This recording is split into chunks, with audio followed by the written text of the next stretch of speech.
Hello, hello, Hello. hello. Hello. Well, there's everybody It took a while for a little while. to kick in.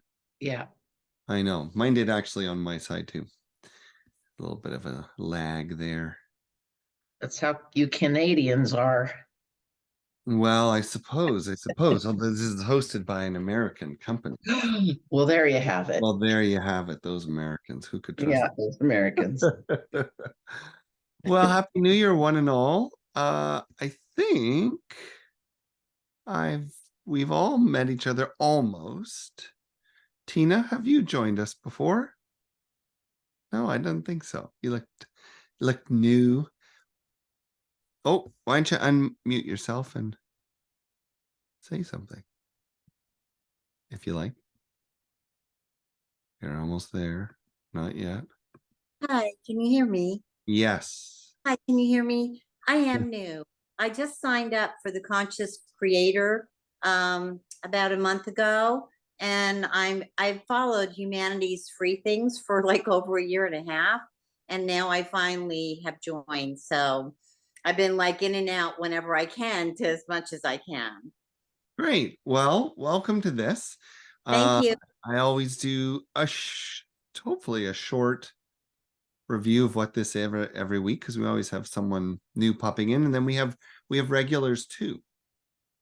So this is a weekly gathering, and it always centers around a particular topic where we have some content. I might do a little lecturing or talking or a lot of talking. We usually have dialogue and the opportunity for people to either ask questions, or even in some sessions, everybody might share something. Once in a while, we do breakout groups. We usually have something experiential like a prayer or a meditation, and it's a lovely group of people, I must say. For the regulars, we have Barbara and Loretta and Carrie and Eve and Lanny and Garth and Jan and Chris and Catherine and Debbie and David and Christina. I don't know which Christina that is, but Christina. And then there's Leona, who's out there somewhere. And there's someone else on the call who I haven't named, hopefully starting to feel a little awkward. Are you starting to feel awkward? Can I say it? And happy birthday to Joni.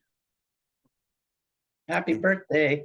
Joni's birthday today. And I'm actually really happy you're here, Joni, with all of us, because I think we're all people who appreciate you and celebrate you. So thank you for being born 20 years ago today, and or reborn, maybe it was 20 years ago today. Anyway, really, I love you, Joni, and I'm so grateful you're here with us. And gosh, we should have brought a cake or something. Maybe I can have a candle for Joni to blow out. I don't know if someone here is musical and you want to come online and sing something for Joni. I think we should all sing happy birthday. Does that Yep. work? Can you do it on Zoom? Yes. Not very well, but if you want Those sound to great.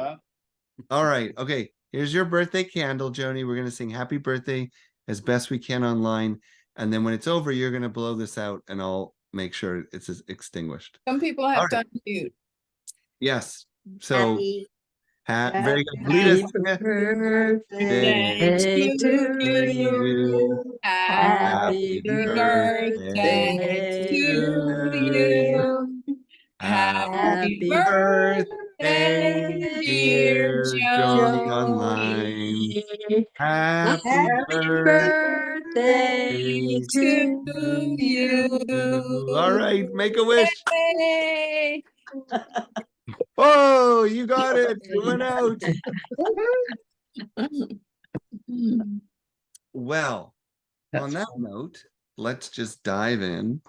So today's topic I shamelessly have chosen in honor of my book that's coming out February 20th, Spiritual Experience. The full title, which I don't even know myself, I forget all the time, They decided to call it this. I just wanted to call it spiritual experience, but it's called the 7 Gateways of Spiritual Experience, Awakening to a Deeper Knowledge of Love, Life Balance, and God. And I think that's true. I think that's all exactly what it's about. What I thought we could do today, though, and we'll probably talk a lot about spiritual experience this month, just because of the book. And yes, you can pre-order it, not on Amazon. You can order it on Amazon if you do that. And if that's politically uncomfortable for you, you can actually order it at Barnes & Noble, which isn't like light years better, but it's better. It's definitely a real bookstore. So you can do that. And it's probably available other places. It's also available, I guess, from the publisher. So you could look up Inner Traditions or Finhorn Press, Barbara, Jonathan, some of your friends. it's actually on sale at thriftbooks.com. Swiss Books? Thrift, THRIFT, thriftbooks.com. They have it on a sale price already. You don't say. Well, Good those site, little dude. stinkers. Well, we're gonna have to go figure that out. Thrift Books. They did the same thing with my book when it came out. When it first came out, they had it on a sale price right away. That's not right. Well, it's okay. I don't never see any money from any of these books anyway. Competition with Jeff Bezos. That's good.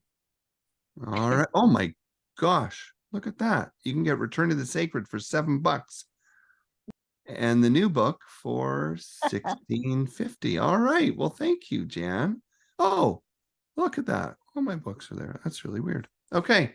Well, it's an educational moment for everyone. Having said all that, what I thought we could do today is start off with something experiential. I'd love to guide us as we begin this year into a little bit of meditation and reflection, some guided imagery, and see where that takes you. And then I would love to maybe share only briefly some thoughts today, and from there move into some more contributions from the group. So hopefully that sounds okay.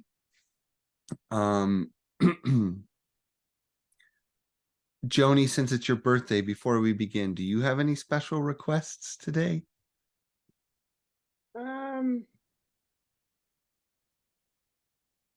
Boy, I would wish that everyone here leave with some new perspective or opening to experience, their own way of experiencing the spiritual.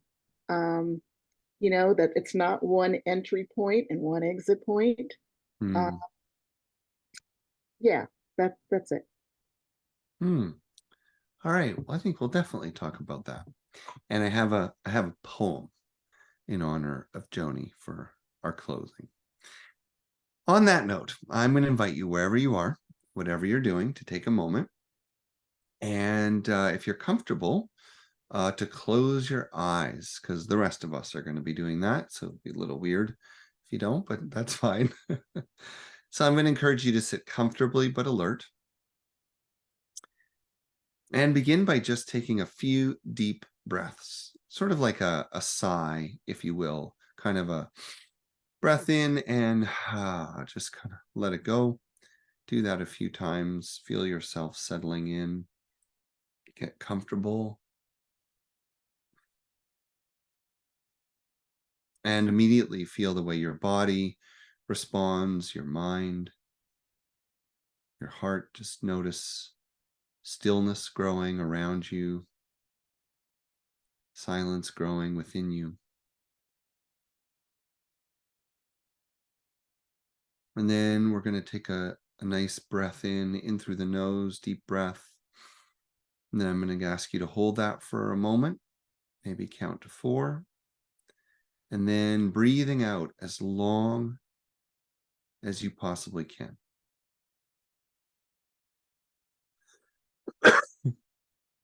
And then repeat that, breathing in through the nose, holding for a count of 4, And then really focus on the exhale, breathing out to the absolute maximum. Even till it's uncomfortable. And we'll do that 2 more times, unless you're doing it quickly, then a few more times. Breathing in, hold for 4.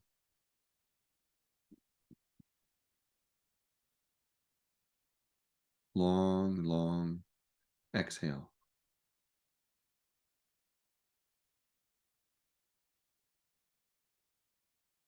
As you finish the exercise, just imagine that each full exhale allows you to release any of the busyness or distraction or attachments that might be keeping you from being fully present in this moment.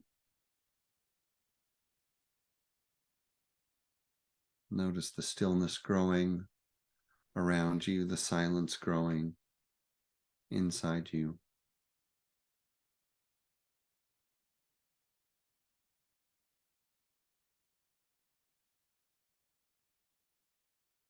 And then I'm going to invite you to use your inner vision, your mind's eye, your imagination. And you only need to stay with the imagery. You don't need to worry about whether it's perfect or not, or it's okay if you drift off and come back. I'm going to invite you to be intuitive, spontaneous. There's no need to question where your feelings or thoughts or images are coming from. Just be open, be curious, and imagine that you can access a deeper knowing through the creative power of the mind. Another big breath in, and another conscious releasing. As you begin to picture or imagine yourself standing at the top of a beautiful, beautiful hill outside in nature. It's a beautiful scene, and only you need to know where you are. What does it look like? What comes to mind? Beautiful, safe, peaceful, a place you've never seen, a place you've been a million times. Whatever it is, just settle on one. One clear place. And imagine, just imagine as fully as you can what it would feel like to be there right now. The temperature, the time of day, the smells, sounds. If you were to look down, what is the ground like beneath your feet? If you were to shuffle your feet, what's the sound? And imagine that in this place you can breathe in the energy of the beauty and the peace right through your skin, right through every pore. Feel yourself being filled and nourished and nurtured.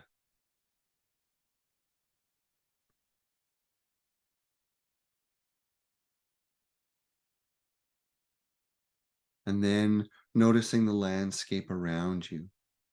What is it that you see in the distance? Where does that hill lead down to?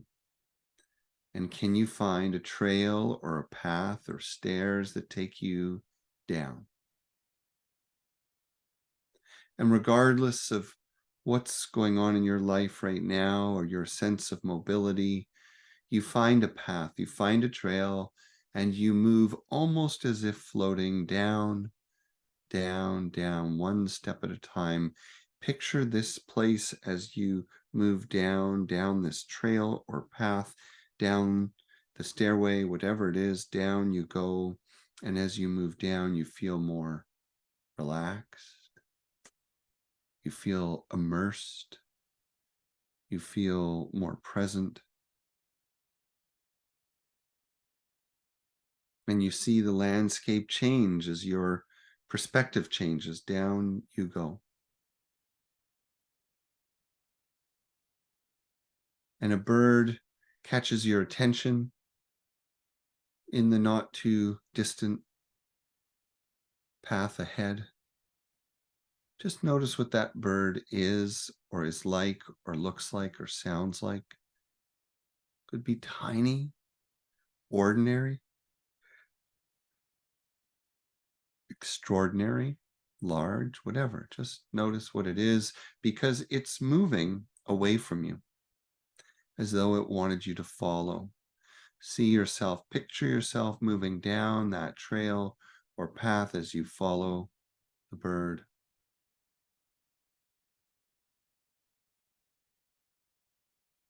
And it will lead you down the trail or path until you come to a clearing and a magnificent tree that stands in the center. So take a moment at the edge of that clearing and just let yourself be surprised by whatever that tree is. Maybe you've seen it before, maybe never before. Maybe it's familiar. Maybe it's strange.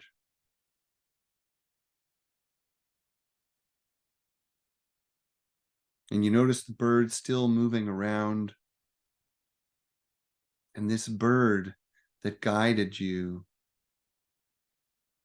flies towards you, around you, and then just circles behind you as if it were about to dive into your back, but it disappears. Take a moment. What was that? What was that part of yourself?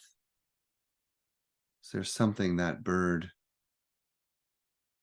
signifies or symbolizes or represents? Is there a part of yourself you're waiting to guide you? Is there a part of yourself you're wanting to feel return or reintegrate? So what is that bird for you? And is there anything about the bird that showed up in its physical form that tells you something about how you hold that part of yourself, how you view that part of yourself?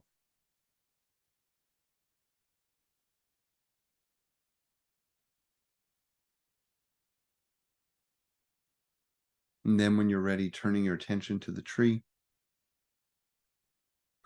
and moving towards the tree, all of your attention picturing, imagining, seeing, thinking about this tree. What does this tree look like? And if you can approach it, touch it, what does it feel like? If you can, even rub the bark, smell it. Is this tree old or young, familiar or strange?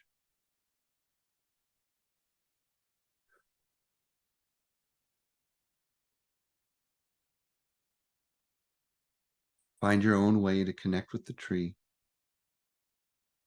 Sitting there, standing there, touching it, looking at it, whatever feels natural or intuitive in the moment.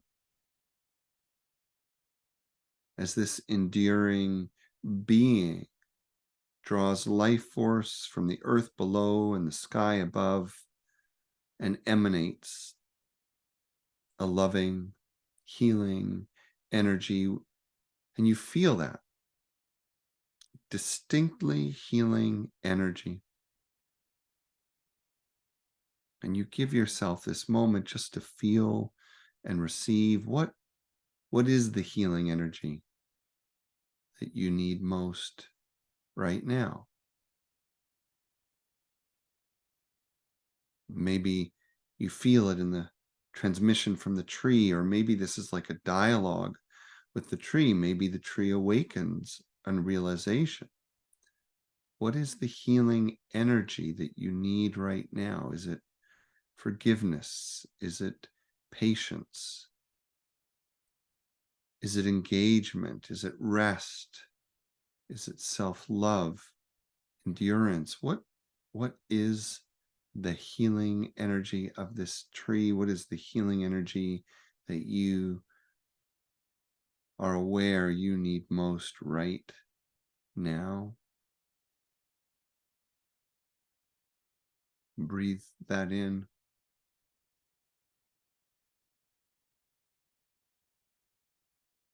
Take your time. Imagine you can drink in that exact energy that you need. Feel where it goes in your body.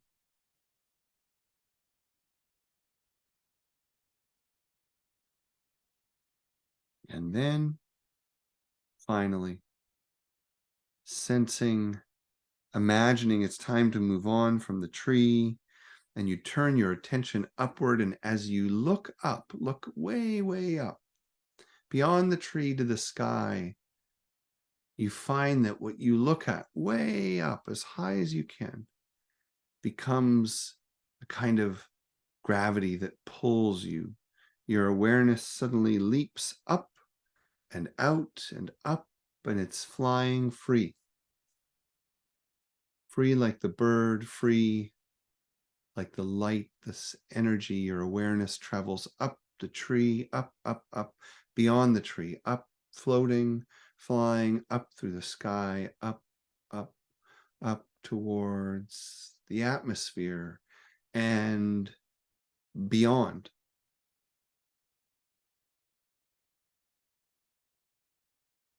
And if your mind is drifting, bring it to this moment as you envision your awareness traveling in space. And you can see the moon and the earth and the infinite stars.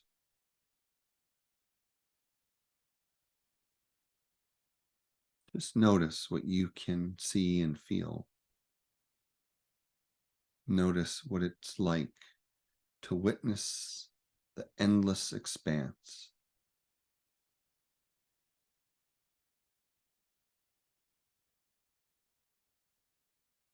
Just notice what that feeling is. Notice if there's any insight or wisdom that goes with it, a message, or maybe it's just the feeling itself.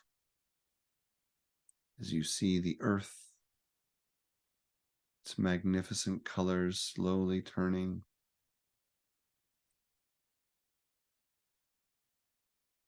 and as you see the endless stars and space around you.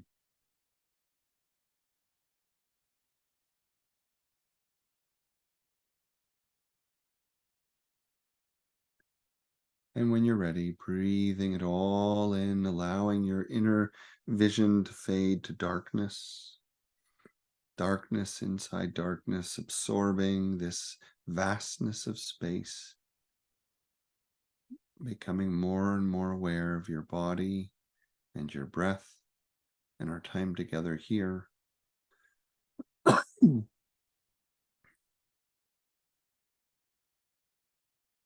then when you're ready, you can open your eyes.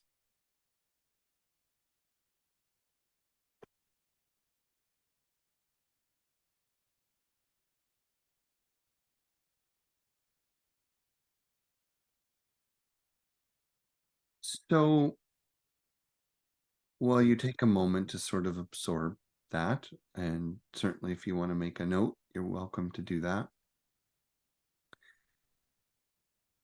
I have just a few comments to kind of initiate the conversation about spiritual experience. And I certainly understand that we're not always in the mood for a visualization. Sometimes it's something powerful that takes us out of ourselves, and sometimes it's hard to get into.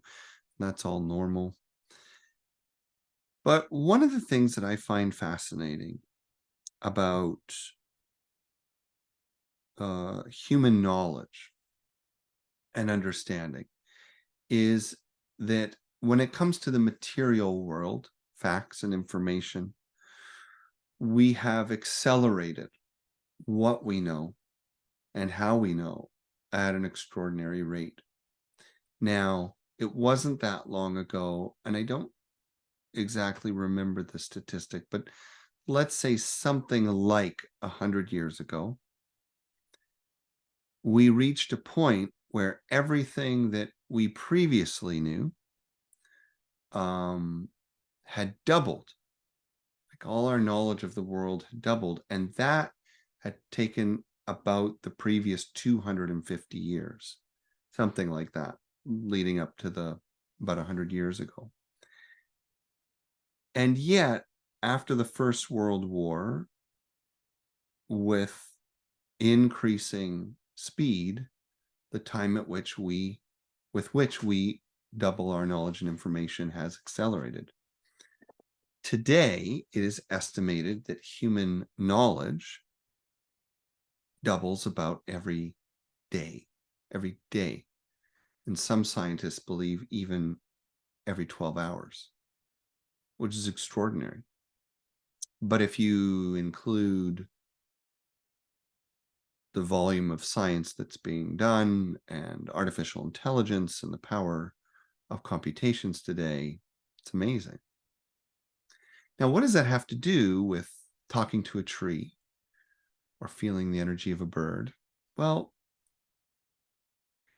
what fascinates me in a world where information and knowledge is endlessly expanding is to pay attention to the things that don't change much at all. You know, a good laugh, the love of a friend or family member or pet. Those things don't really change. I mean, we might change how much we know about the biology of it or the neurology of it, but the experience is more or less similar. And of all the phenomena in human experiences that change over the years because of culture and conditioning and politics and gender and religion and spirituality, the interesting thing to me is that spiritual experience remains oddly one of the most consistent, persistent, and pervasive phenomena of all. And I think that's significant and interesting because it's also one of the things we talk the least about, unless we're in circles like this or we're with friends that have similar values.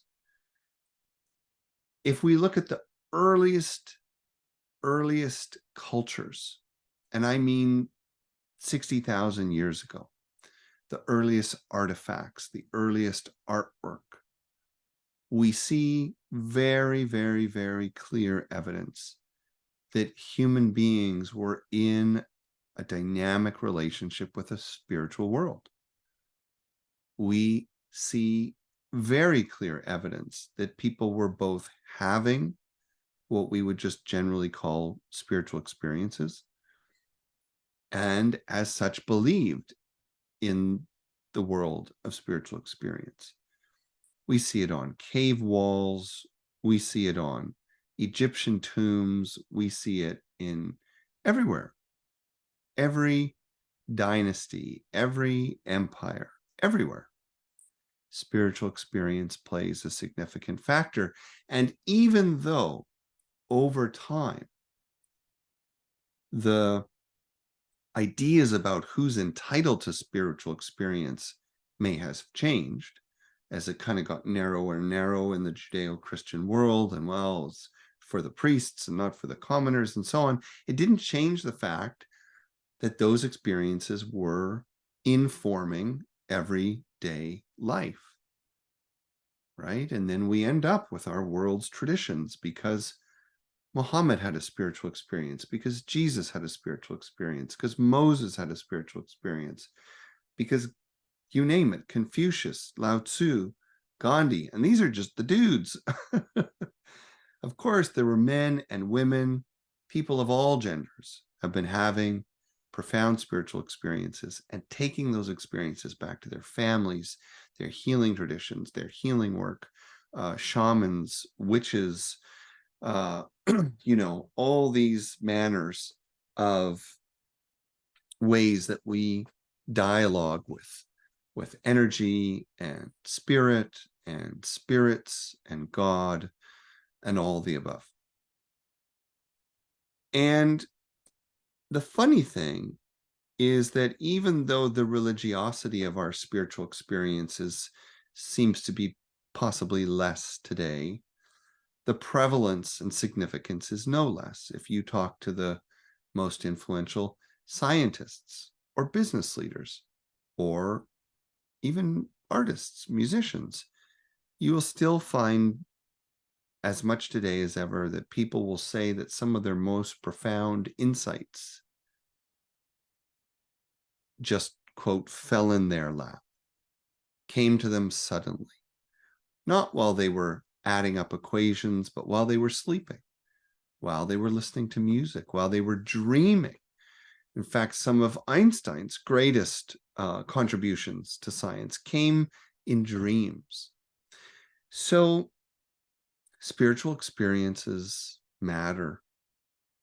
And I think the challenge is, as much as Joni invited us to seek and cultivate an openness to new ways of finding those experiences, new places. That could be forest bathing, that could be writing poetry, reading poetry, could be art, could be sports, could be meditation, yoga, something you haven't done before, extreme sports. I don't know. I don't even care. But something that takes you out of your ordinary mind and into the world of non-being, into the world of energy, into the world of spirit.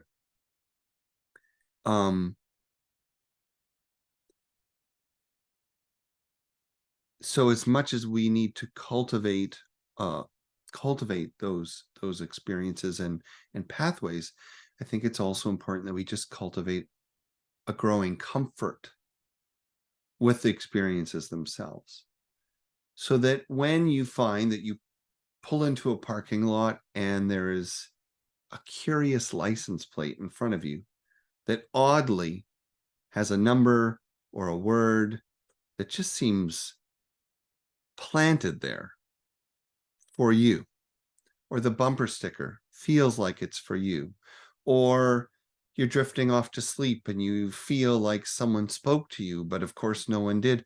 Rather than dismissing these things, we take time to savor them and to relish in them and to hold them and share them and let them unfold. So I'm going to stop there. And I would like to welcome anyone and everyone today, and I will start picking on people if you don't volunteer, to share something about either the role of spiritual experiences in your life, or your hope for the future of spiritual experience in your life, or maybe even a story, if you'd like, something you could share briefly. But I think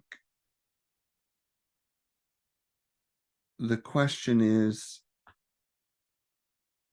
how have spiritual experiences been important to you? And I would guess that they've come to us all in very different ways, and yet with great overlap.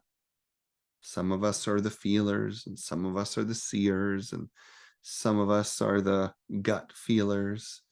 But I have no doubt that it's a part of all of our lives, whether it seems in the distant past or not.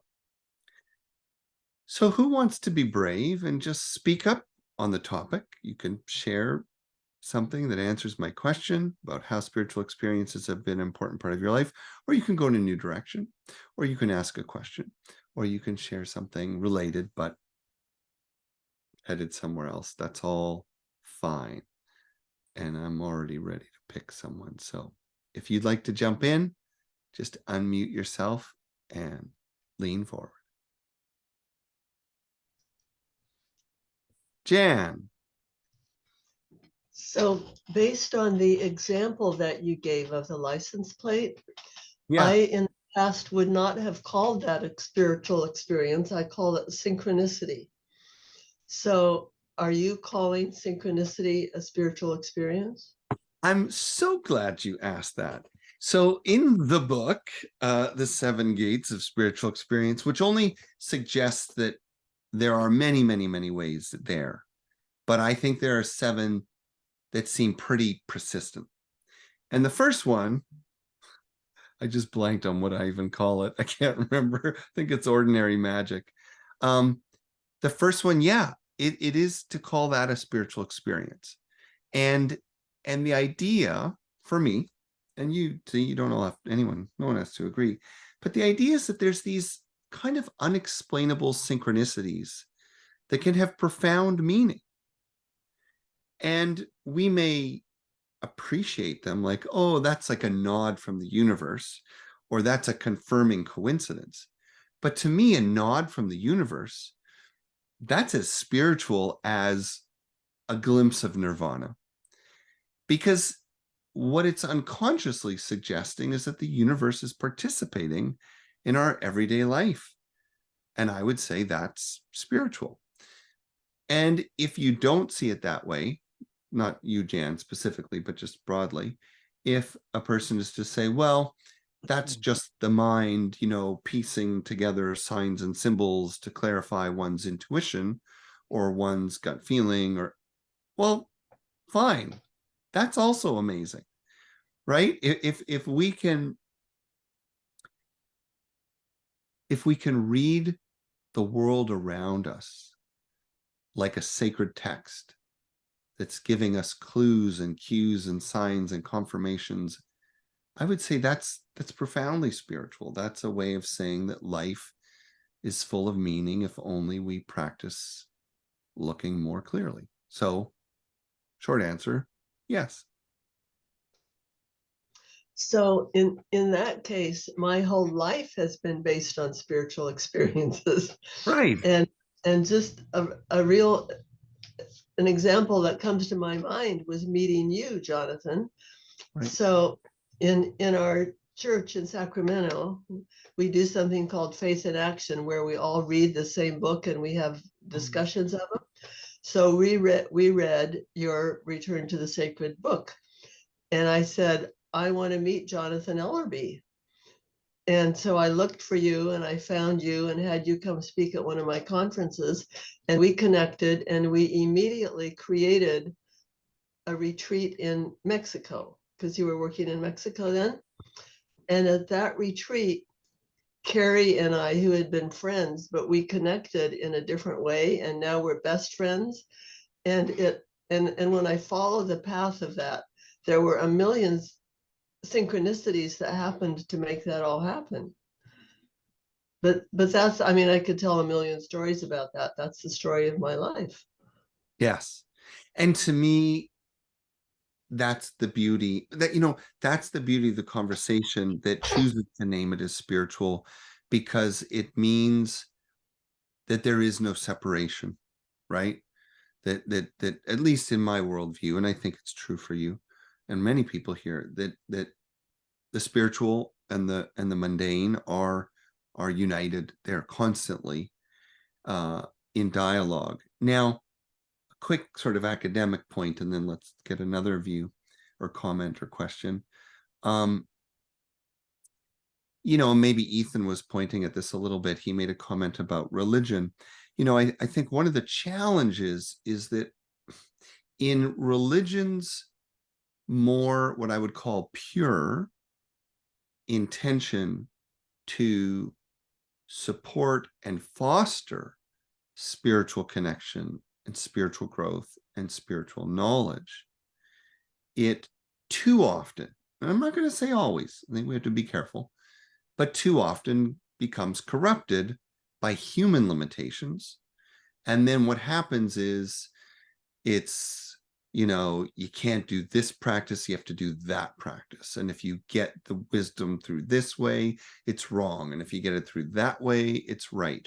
Or it becomes only certain people can have the visions and other people can't. I mean, most of the women's mystics of the world were typically pretty tortured, unrecognized, unappreciated people.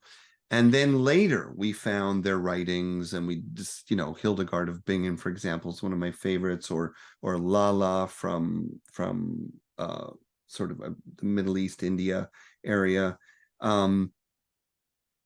These authors, Julian of Norwich, of course, popular, I mean, had profound contributions to make, and of course, I think, to Ethan's point, were ostracized or underrepresented, or in many cases even flat out run out of town, as was the case with, you know, any women who practiced healing arts or spiritual connection in the early days of United States of America. So there's this bitter history around religion, and yet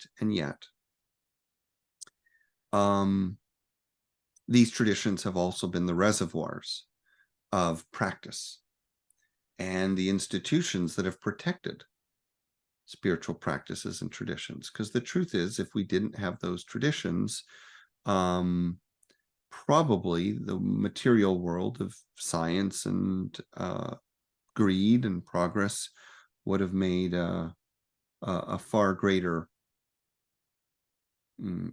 impact in diminishing the significance of spiritual experience. So it's tricky, is I guess all I'm saying. It's tricky how we stay connected to this stuff. Who would like to jump in and share something else? A question, a comment? David, is that your hand up? Go on. You got the beautiful flower of life on your wall. Yes. And there are a number of people on this call who have been to Arizona, where I used to work at the Althea Center, and the community doors have that exact symbol, almost in that exact color, on almost that exact background. You still have those doors, right, Barbara? Okay, go ahead, David. Yes, I had an observation to this topic of the connection and intimacy of having a spiritual faith or a connection to the beloved. And how would you categorize humans and maybe children that don't have the formal properties of having faith and devotion and prayer and you know, I guess, you know, an act of faith, yet they're still in, you know, the spiritual magic and the oneness and you know, in the flow state. And you know, children would be a perfect example before they disconnect and their little brains, you know, take them out of that. So what's the difference, you know, between somebody that has devotion and nurturing it and growing it versus somebody just has it and they don't really recognize it as a spiritual relationship in a context of like a you know, like a man-made thing, but they're just living from the essence of it. I'm just kind of curious, like, what is that? Yeah, I mean, you put a lot of really important observations in there, and some complicated ones. So the first is that if a young person doesn't have a lot of religion while they're having a lot of spiritual experience, it is a blessing and a bit of a curse. So in my case, I didn't grow up in a religious household, and the religion of my household was Jewish, which is very open, and my family is very humanistic. Because my own spiritual experiences were so compelling, I felt I had to figure it out. I had to go talk to experts and read and so on. And interestingly, the place where I found most experts was inside religion, right? There were people who spent their lives having spiritual experiences and cultivating them. Now, I didn't join those religions, but I found that there was a home for people who really wanted to protect that stuff in their life.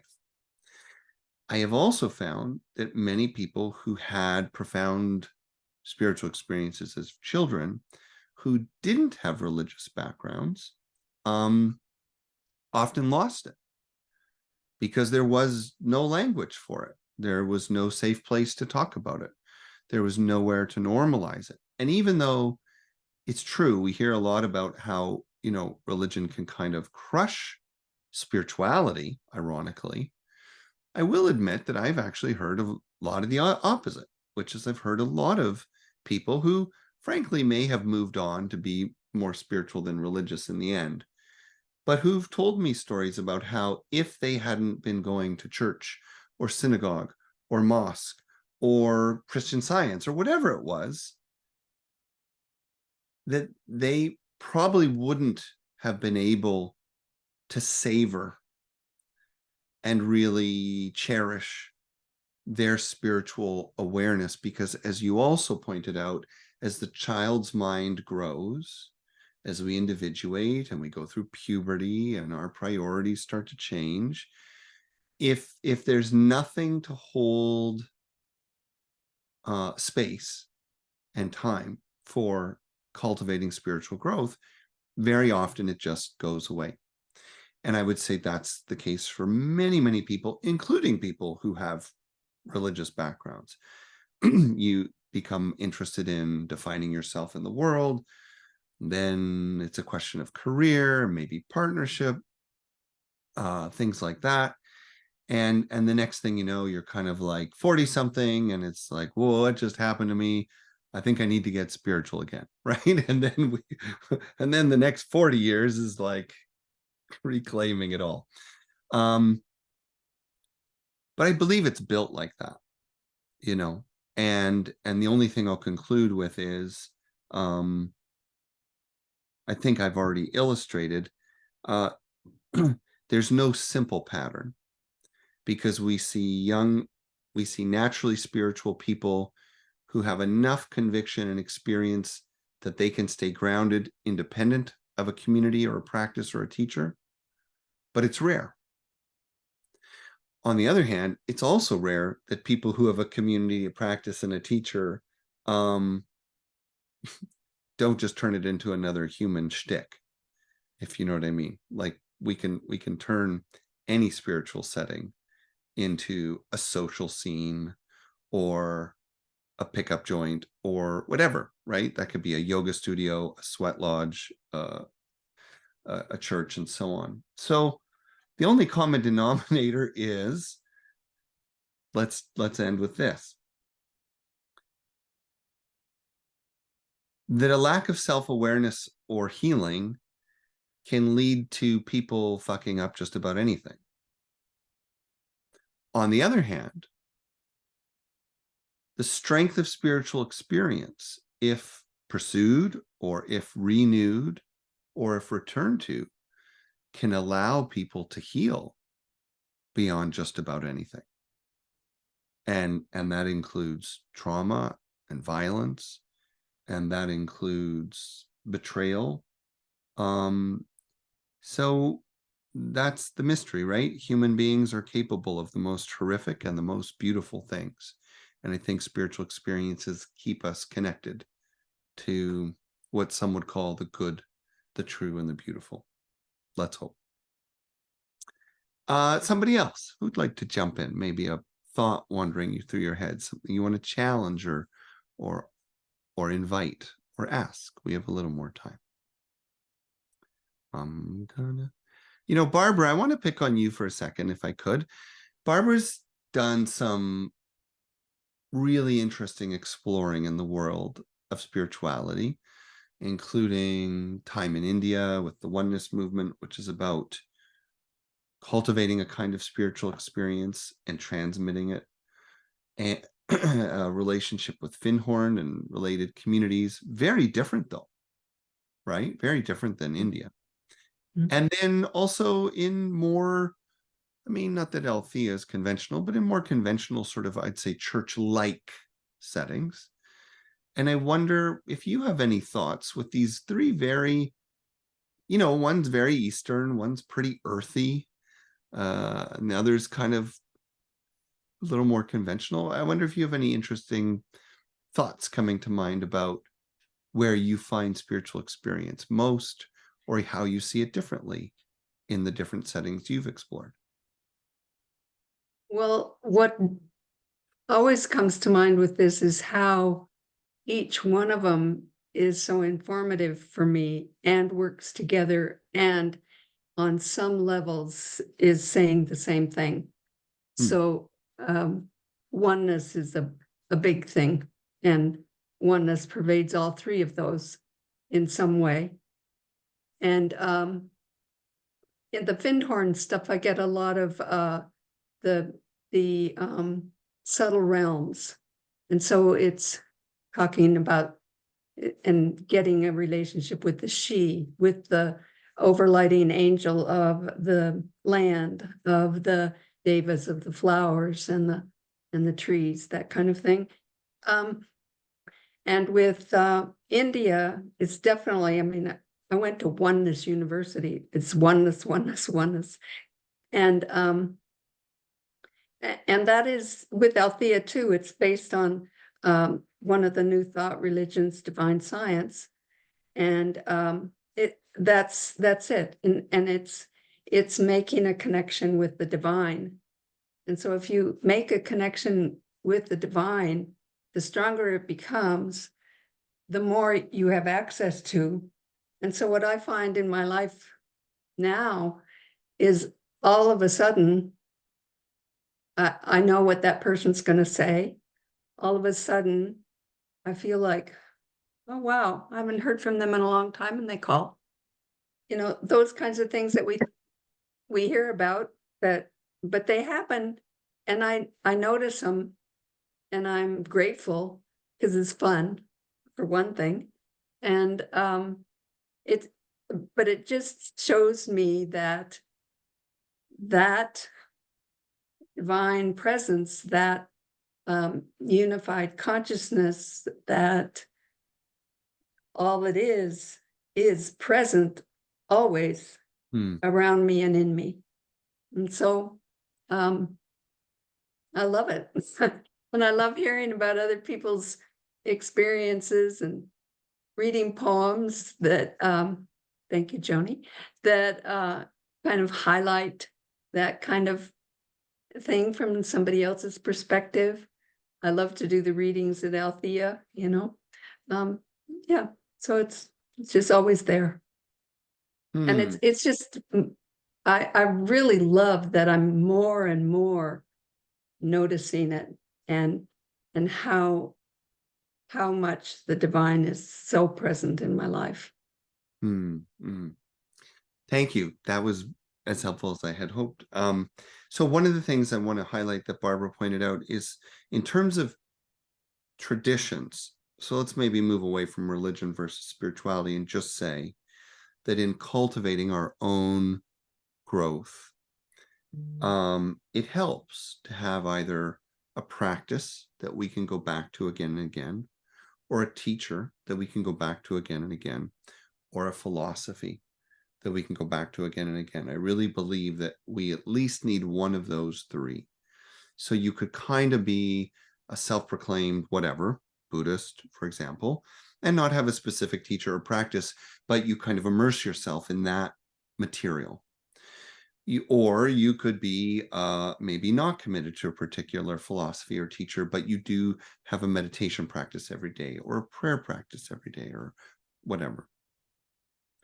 And then, of course, if it's a teacher, you know, then that could be like you follow Deepak Chopra, for example, or whoever, right? Dalai Lama, Desmond Tutu could be famous, or could be someone you know, like a local teacher.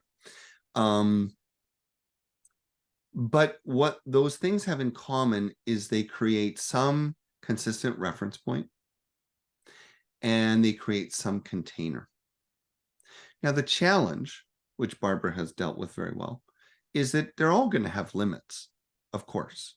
You know, Buddhism, for example, and I love the way Barbara's examples pointed this out. I don't know if you caught this, but different traditions definitely specialize on different things. So for most of my life, I've been mostly immersed in indigenous tradition, where, you know, God doesn't play the same role as it does in the Western traditions. It's a much more I don't know what the word would be, inclusive kind of spiritual world in which the spirit of things, and spirits themselves have as much significance as one ultimate power. In fact, my African mentor in Venda, when I asked him once about, whether in his community they believed in a supreme being, his answer was funny, because it was kind of like, well, of course there's like an awesome oneness that is everything and everything comes from. Now, I'm paraphrasing. He didn't say it like this at all. But his comment was basically, but like, how do you talk to that? Like, how do you talk to awesome oneness that is nothingness? No, like, if we need something from the river, we talk to the river. If we need something from the plant, we talk to the plant. What are you talking to that for? And I thought that was profound. So my point being, that some containment helps, and any containment will always have limits. And ultimately, if we cultivate experience, then usually it reminds us, direct experience usually reminds us that we are all at best experiencing a precious part of an infinite, ultimately unknowable whole. And maybe coming towards the end of our time, I'll just say that I think that is also becoming more and more true in the scientific world. And I think the scientific world itself is looking and sounding a lot more like spirituality by the day. And if you don't share that sentiment, then just hang out with the astrophysicists for a while, because I cannot tell the difference between Neil deGrasse Tyson and the Dalai Lama, really. I mean, they're talking about an infinite universe in which knowing our place in it is humbling and healing and restorative. And so we can seek and seek, and we come upon more beauty and more mystery and more interconnection and more humility with every step of the way. So we're going to wrap up with a birthday poem for Joni in just a moment. Does anybody have something that you just really burning, got to squeeze it in before we say goodbye? I'm always big on the last moment. Are we good? Okay. So this is for everyone here, but this is a really great start to the year poem. Many of you know it. And I'm sorry, because the truth is I'm really bad about birthdays. So probably some of your birthdays have already come and gone, and I totally missed them. Don't feel bad. That would be how my sister and brother feel. But if I can remember a birthday, I want to do it justice. So the poem is The Summer Day, which is a lovely poem to read in the middle of winter by Mary Oliver. If you like, this is definitely the kind of poem that's worth closing your eyes to hear. Who made the world? Who made the swan and the black bear? Who made the grasshopper? I mean, this grasshopper, the one who has flung herself out on the grass, the one who is eating sugar out of my hand, who is moving her jaws back and forth instead of up and down, who is gazing around with her enormous and complicated eyes. Now she lifts her pale forearms and thoroughly washes her face. Now she snaps her wings open and floats away. I don't know exactly what a prayer is. I don't know. I do know how to pay attention, how to fall down into the grass, how to kneel down in the grass, how to be idle and blessed, how to stroll through the fields, which is what I've been doing all day. Tell me, what else should I have done? Doesn't everything die at last and too soon? Tell me, What is it you plan to do with your one wild and precious life?